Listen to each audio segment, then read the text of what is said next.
Magandang araw sa ating mga Kamis TV. Unang-una, Merry Christmas ulit sa ating lahat. Kumusta ang ating pagdiriwang? Maayos ba?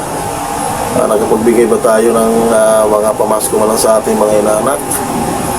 Kung hindi man naman nakapagbigay dahil ka po sa budget, hindi natin isipin yun. Marami po naman paraan para makatulong tayo sa kanila. Siguro maraming na-stress dahil sa mga gastusin itong nagdaang Pasko.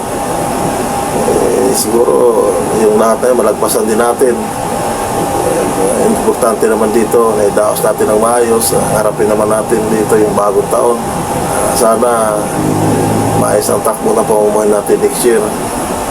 Pagdating siguro sa stress, hindi na naman siguro tayong na-stress, pati rin siguro yung mga magnanakaw sa kaban ng ating bayan. Siyempre na-stress din yun. Mamaya magkatotoo yung wish ng isang journalist na mamatay lahat ng magnanakaw. So takot na rin yung mga yun, baka silang susunod o sino sa kanilang susunod kung di sila magbago.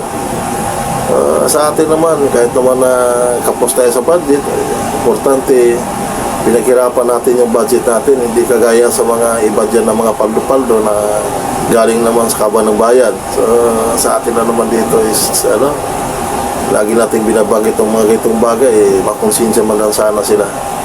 Maraming salamat at ingat tayo lahat. Merry Christmas ulit. God bless.